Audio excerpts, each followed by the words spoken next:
So hello guys and welcome back to our channel. Today we are going to talk about latest graphics card launched by Nvidia. We are going to talk about both desktop and mobile counterparts. And the desktop card that's launched by Nvidia is RTX 3060.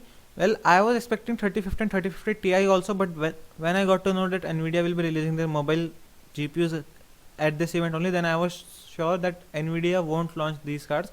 These cards are delayed for the last of September approximately, and well, I have made a video covering a 3050 and 3050 Ti also, so you can get like approximation idea of what performance and what price value we can expect from these cards. And I will drop the link of the video down in the description or up in the cards. You can just check that video out after that. And well, let's start to talking about a RTX 3060. So RTX 3060 has been launched. It's based on GA106 die with a 12 gigabytes of GDDR6 memory with 192 bits. So yeah, as you were already speculating about that these cards will have a higher VRAM, a 12 gigabyte one. So Nvidia, these leaks were right, the rumors were absolutely correct. And well, 12 gigabytes is necessary because the competition that AMD is giving, like AMD has its lead because of extra VRAM. So Nvidia is trying to give like extra VRAM to cover their all this flaws in here. Well, the price, we would say, like we had a rumor about $300 pricing, but we get $330. So yeah, like $30 doesn't make that much of difference in complete to rumors to launch price. It's just a 10% increase as compared to rumors, but it's good enough. And well, if we will translate $330 into Indian rupees, it comes around 24k, but as we have to include GST and taxes, so it would be available at around 27 to 29k. So this card could be available anywhere between 28 to 30,000 rupees, which is I think a nice segment to fall in between for a mid-budget graphics card. I would say 3060 would be.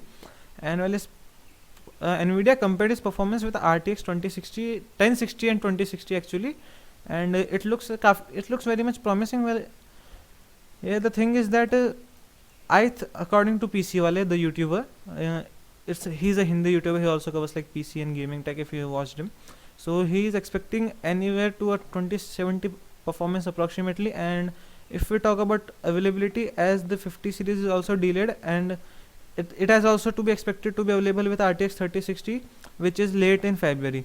So yeah, like they would be announcing the 50 series in January, and then we can expect it to be available late in February. And if we talk about how much the VRAM is, so like the thing is, like giving out 12 gigabytes of VRAM releases releases open and sure way that there will be higher VRAM variants of RTX 3060 Ti, 3070 and 3080. Because the thing is, like 3060 Ti and 3070 have 8 gigabytes, and 3080 itself has only 10 gigabytes of VRAM. So like these cards will seriously have a a next version. 3060 I think will arrive in a ultra version also, 3060 Ti ultra or something like that, which would have like 12 gigabytes of VRAM, which would be replacement for 3060 Ti here. And 3070 will also have like Ti or ultra, and so does 3080. I think Nvidia is removing their super SKU from this generation, but like okay, they are just making the naming more and more confusing. So like let it go. Now if we talk about like the mobile counterparts of these graphics card, then Nvidia has discussed about 3060, 3070 and 3080. Well, 3060 would be giving out a 90 FPS at 1080p ultra setting, which is claimed to be 1.5 times better performance than PS5, which is a bold claim to make. So yeah, RTX 3060 90 FPS 1080p ultra. RTX 3070, they have said that RTX 3070 would be easily giving like 90 FPS at 1440p ultra, whereas RTX 3080, where it has like 16 gigabytes of GDDR6 VRAM, which is confirms the speculation of like having the higher VRAM versions of all these cards, would be giving 100 plus FPS at 1440p ultra, and that's because of that extra VRAM. That extra VRAM helps a lot. Like RTX 3050 is a very powerful card itself, but that extra VRAM helps a lot.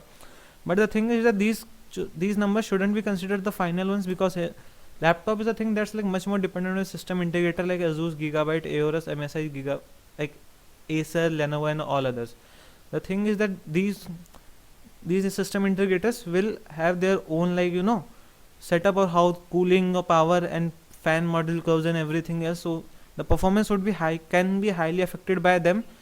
And so these aren't these aren't the ritual numbers, but that's what we have to say. And let's hope for the best. The system integrators do their best job to keeping things cool and nice with some higher FPS and some sprinkling RGB all over your keyboard. So this is for today, guys, and if you want to know more coverage of CES, please subscribe to this channel, and if you loved this video, please like and share and comment down what's the best card you liked and which will be you buying it, whether it's a laptop or a card in desktop. Till then, signing off. Bye bye.